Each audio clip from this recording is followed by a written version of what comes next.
Videotapes here that will show some of the drawings that they're making, right? Yeah, if we can take a look, and Steve, maybe you can give us a little explanation as to what we're seeing. Here we're going to do some perspective studies of the City Hall of San Francisco. The building was built much before our firm was in existence. It's a wire frame representation, as though made with coat hanger wire, but in a second we're going to fill in the building with a grayscale. The building is kind of a gray color, so this is a pretty good representation of it.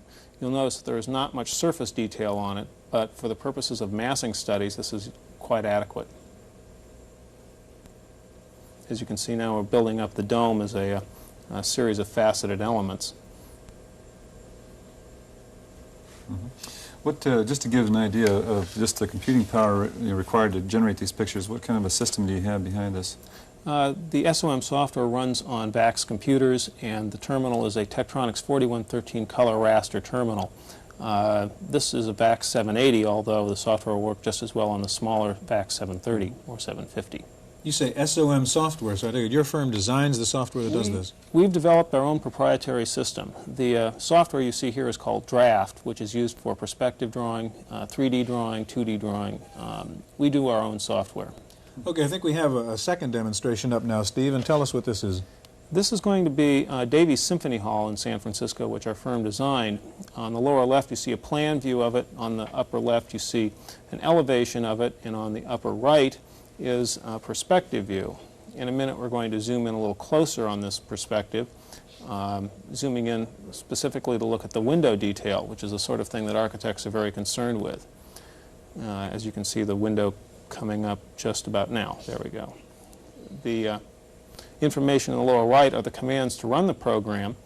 These are the same kind of commands that a person doing working drawings, that is, drawings that would be used to build the building, would also use.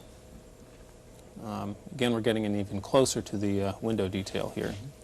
Are these the kinds of systems that are being used throughout the industry or the architectural industry these days?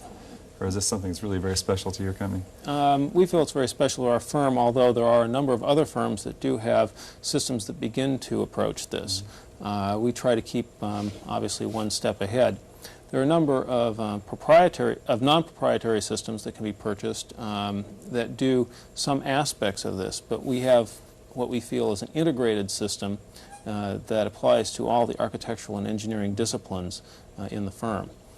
Would you use simulations to get involved in things like the environmental impact of a new structure? Absolutely. In fact, that's one of the major uses of this particular system. The massing studies, especially for studying the mass of a building in a tight urban environment, very concerned especially with something like shadow in San Francisco, where if you have a shady area in the summertime, it can be very cold.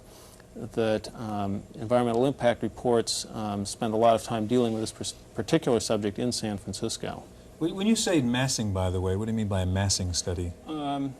Just so, the mass of a building, its volume, the blocks of it in space, those are the sort of issues that architects are concerned about, as well as the surface detail and the way the building goes together. You spoke about the shadow studies. I believe we have a demonstration of that right now. Maybe you could walk us through this one, Steve. Right. Now we're going to look at another familiar building in San Francisco, again in plan view. This is the Bank of America World Headquarters. It just popped up in red, and then the green are shadows being cast at 1-hour intervals across California Street in San Francisco. And we're going to zoom in here and look a little more closely and see what everybody already knows, and that is that the plaza on the north side of the building will remain in shadow during most of the day. There we go. The building is in red, and there's the shadow in the morning at 1-hour intervals. And as you can see, the street and the plaza remain in shadow.